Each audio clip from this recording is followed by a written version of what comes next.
From humiliating Sarah Palin with a horrible prank, This interview really is all about humiliation. to invoking the wrath of Rebel Wilson. Yeah, I have a no ass policy. Means like, yeah, I didn't work at ass.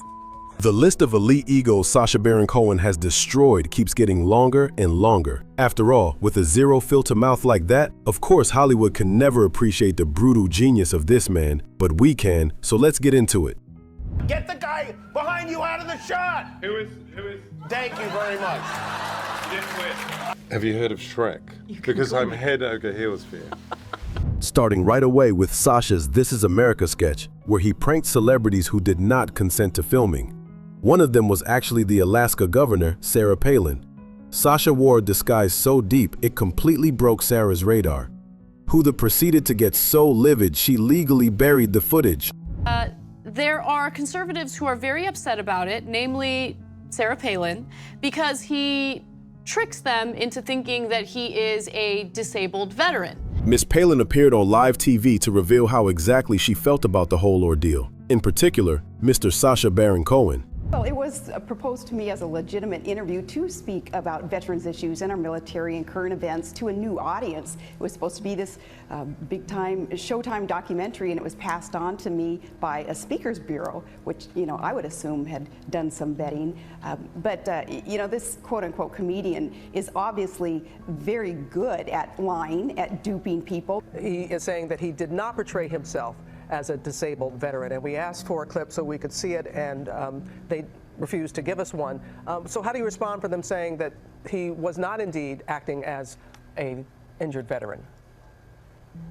Well, this actor, this comedian, whomever he is, he's a proven liar, so I don't, you know, nobody can believe a word he's saying now as to his rebuttal. But the tweet or the letter that he had posted yesterday, his explanation as to who he really is, you know, I mean, the very first line in that gave it away, that even the letter to the public explaining himself is a parody. It said, what, he wasn't able to join the military because he had bone spurs in his testes. I mean, you read a line like that and you know, man, this guy, he just doesn't quit. Hilariously, the interviewer, much like us, was very invested in learning when Sarah realized she'd been had. And that is how we discovered the extremely hush-hush things Sacha did to her. So what was the moment in the interview when you said, oh, wait a minute, this isn't right here, and you got up and you walked out? What was that? What led up to that moment?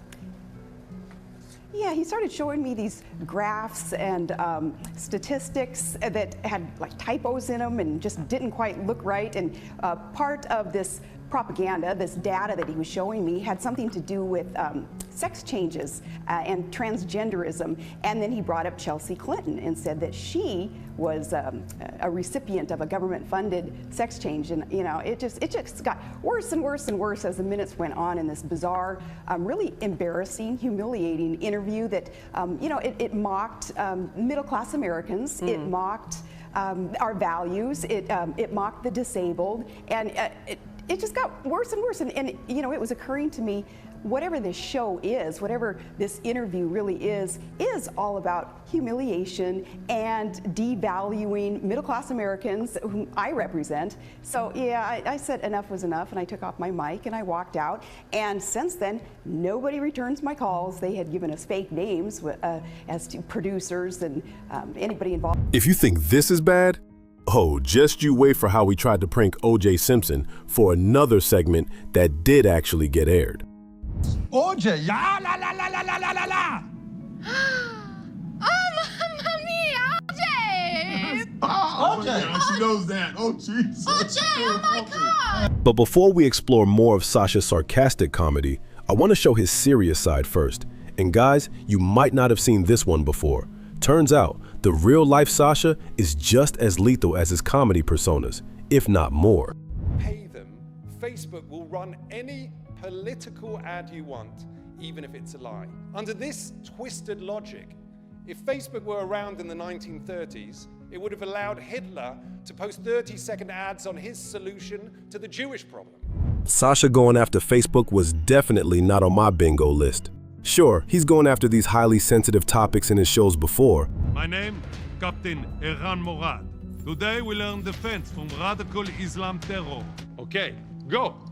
America! But this is one of the rare times where N has chosen to speak his real thoughts without any sarcastic armor. And people, it's absolutely glorious. The truth is, I've been passionate about challenging bigotry and intolerance throughout my life. This is ideological imperialism. 6 unelected individuals in Silicon Valley imposing their vision on the rest of the world, unaccountable to any government and acting like they're above the reach of law. It's like we're living in the Roman Empire and Mark Zuckerberg is Caesar. At least that would explain his haircut. And there's the funny side at the end that we love and adore, but not many people do. One of his biggest haters in recent times is actually his old co-star, Rebel Wilson, who starred with him in The Brothers Grimsby. Hiya! Is that the love of my life, darling? I missed you so much. Me too.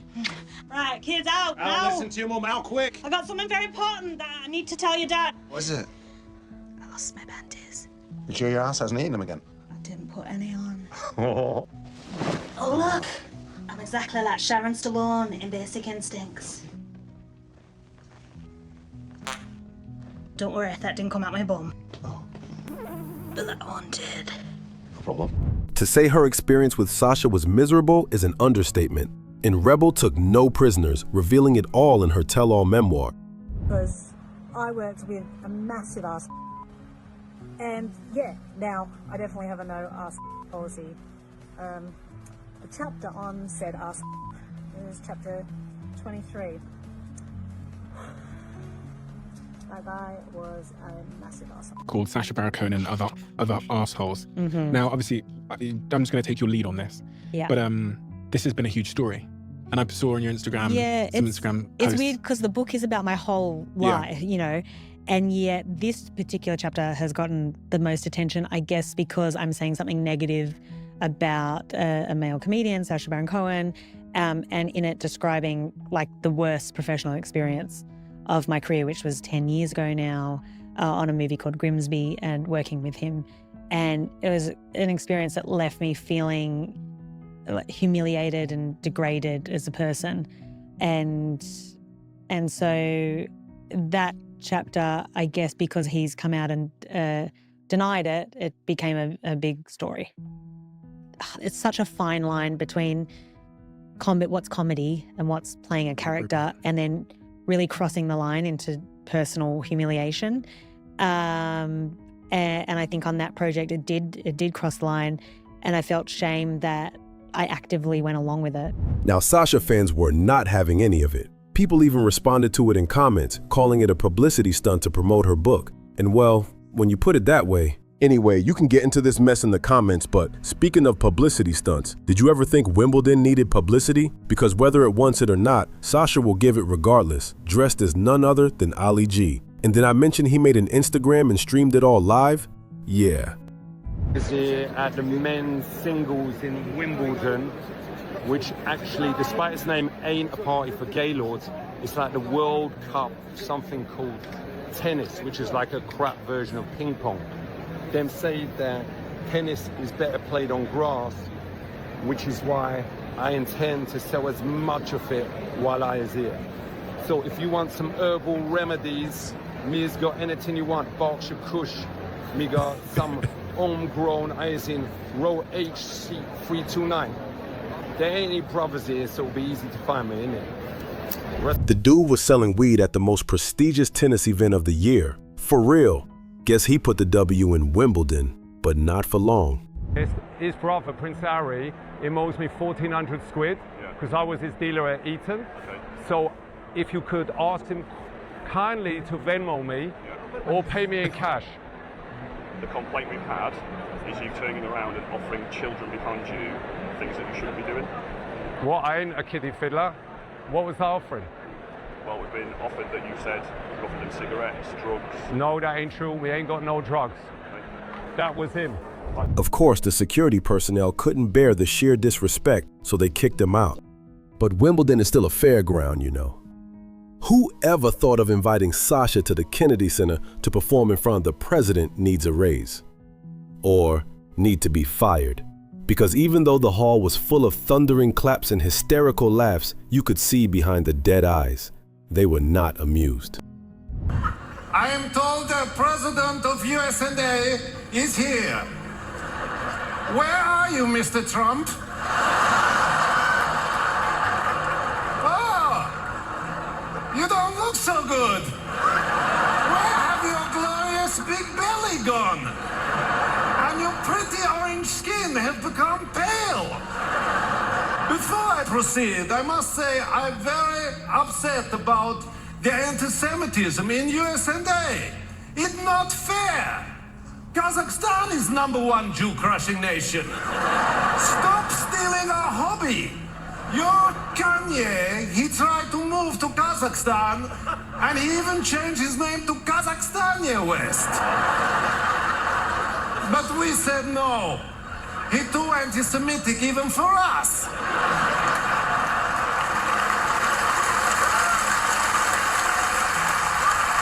But the reason I'm here is to make congratulations to Irish rock and roll band by the name of Me Too. I have a message for you. Yeah, the Jew note hit a little too close to home. But speaking of Sacha offending people, his controversial projects have, of course, rubbed the leadership the wrong way. But would you believe some of those people are actually the directors of these very same projects? Especially Larry Charles, who directed The Dictator, has had a massive falling out with Sacha since then. But I did not realize that you have not spoken to Sacha Baron Cohen in years and years. And really the dissolution of that relationship, which was kind of, in this book, is the central, even more so than Larry in some ways, is the central creative, relationship of your career. The Dictator was your last project together. That seems to be the source of a lot of the problems. It seems like that project, the way you write about it, was really doomed from the start in a lot of ways. Larry Charles goes in depth in his book on what went wrong, and particularly for your interest, the bone he had to pick with SBC. The Dictator was a very problematic project from the beginning. It started off being like what I thought was going to be a classic political satire on the level of a Dr. Strangelove. I mean, the original script was a very layered, greatly plotted, like almost like a Billy Wilder plotted sort of screenplay written by Jeff Schaffer and Dave Mandel and Alec Berg. And I thought, wow, this could really be brilliant. It may not be as funny as Bruno and Borat, but neither is Dr. Strangelove, and it's a classic, And I thought this had that kind of potential. But I think that for a variety of reasons, Sacha didn't focus on the work the way he had in the other two movies and got distracted, and also started to take on a lot of input from outside people. And I felt like he was groping and flailing, trying to find the answers when the answers were within him. And I would try to sort of get him to trust himself, trust his instincts, which I've learned is the only thing you have, even if they're wrong. Trust your instincts here. And instead, he was trusting so many different people with so many different contradictory thoughts that it started to just unravel, and issues arose that should never have been issues. And it was all about, to me, ultimately him avoiding doing the work he needed to do on the character to make the character a classic comedy character. Even if Larry might be onto something, there's no denying The Dictator still ended up becoming a cult classic. Guess you could say Sacha knows what he's doing. Just like he knew what he was doing when he sat down with the young David and Victoria Beckham for a comedy fundraiser, even though the British already have an elite sense of humor. But let's just say some of the things Sacha said, he did not kick around the bush. Now please big it up for my guest tonight. Every boy wants to be in his boots, and every man wants to be in his missus. Big it up for none other than Victoria and David Beckham.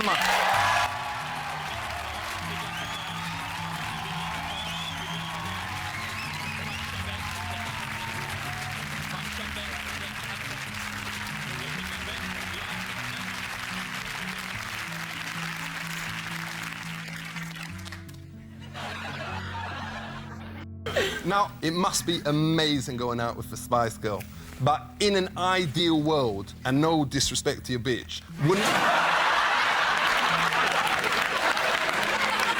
And after this threesome of an attempt with them, he turned to the rest of the Spice Girl. So you is the best at footy, So you get posh. So does Sporty Spice go out with someone from Scunthorpe United? What do you mean? That's my friend, and she's lovely. Exactly. Why? Is he trying to say Scunthorpe is not a good team? Yes. horrible thing to say about it. Obviously, he has never cared for Hollywood royalty. After all, the ultra-exclusive Oscars Governor's Ball, Sacha decided to treat Matt Damon with a level of utter disrespect that only someone with absolute balls of steel could pull off. He completely ignored one of Hollywood's biggest golden boys just to see how his ego would react. And Matt's reaction is absolute gold. Next thing I knew, I had been usurped by Ali G and made a fool out. Now, Ali G presented with Olivia. Did she know that Ali G was coming out instead of you? Oh, no, hold on.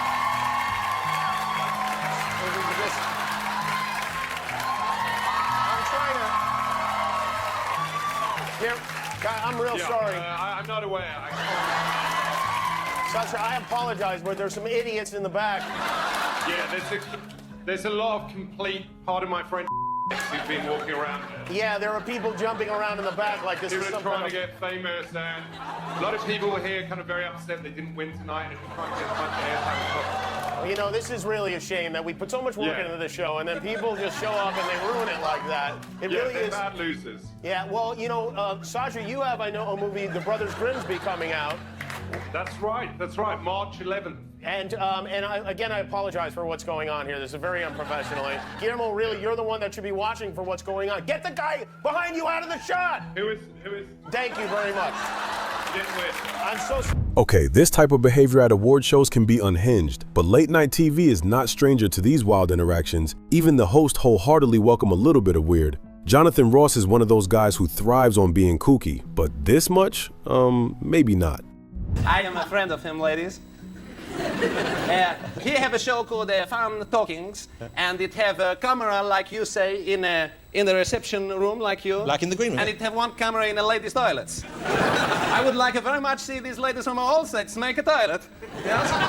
Not so much smoky. Yes? It looks to me, I don't want to point the finger at it, but it looks to me like Melanie may well be up for it because she seems to be responding in a way. Yeah, I think you, because you were making flirtatious eyes when he said that. No, it was a frightened expression. You like to make a toilet, Melanie? How much is she? No, please. I can't accept cash while the cameras are on. But if you think a creepy talk show interview is peak tension, you are not ready for the time Sacha risked his actual life to get a confession out of America's most infamous suspect. Out of all the crazy things Sacha had done, this one goes above and beyond to prove the man's sheer balls of steel. Because tell me he did not go undercover and try to get a confession out of OJ Simpson. Oh wait. Yes, he did. And secretly filmed it. Yeah, this is Sacha's show. It's called Who is America? Is a very, as you can see, the funniest show of the year. One of the interviews, in fact, the final interview and the last episode of the show is with OJ Simpson. OJ, yeah, la la la la la la la la. Oh, mamma mia, OJ! OJ, she knows that. Oh, Jesus. OJ, oh my God! Me and you, we got something in common. We both, how you say, lady killers. You know, it's not what it sounds like. In Italian, it translates to somebody who murders women. No, I killed nobody. Oh, I didn't either. He wants you to be 100% truthful how you got away with it. That's what he wants to know. Hey, I didn't get away with nothing. This is the exact same chaotic energy Sacha brought to a future president. Long before the White House, Donald Trump sat down with Ali G, who proceeded to annoy the heck out of Trump with a business proposition. But wait for the banger Ali drops as Trump walks out on him. Since I did, I just want to tell you about, and I'll be a fool if... Very quickly. What is the most popular thing in the world? Music. No. Tell me. Ice cream. Okay. Everyone has it. And what is the problem with ice cream? I have no idea. It drips. Okay. So my idea is what? To make a drip-proof ice cream. No. Brilliant idea, this. All right, whatever. You ain't gonna come out with that, though. No, I promise you I won't. Well, my idea is to come out with just like these ice cream gloves that make the ice cream not go on your hands and make it all well sticky, and also keep your hands warm when you was eating the ice cream. Okay. Is you win or is you win? Okay, well, it sounds like a good idea, and I hope you make a lot of money. Good luck, folks. It's been nice seeing you. You take care of yourself, okay? Is you going to be in on that? Well, it sounds like an interesting... We've got like P. Diddy is going to be in it. Good. If you think Trump has zero patience for Sacha's brain rot questions, Watch what happens when he applies the exact same pressure to America's favorite socialist.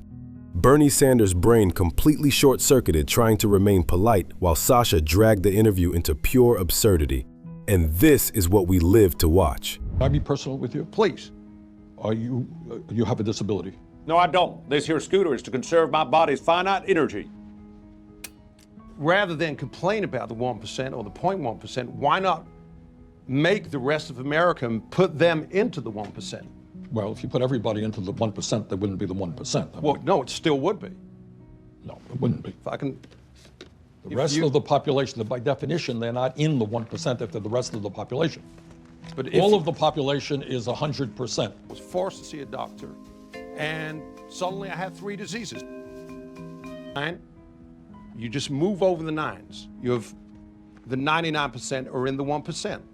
Billy, I don't know what you're talking about. I really don't. Basically, be it elite politicians, Hollywood A-listers, or cultural icons, whenever they sit across from Sacha Baron Cohen, the cringe is eternal. Hollywood will never forgive him, but the internet will never forget him. Which celebrity broke down the hardest? Drop your choice in the comments, hit subscribe so you don't miss our next breakdown of elite takedowns, and I'll see you in the next one. Peace out.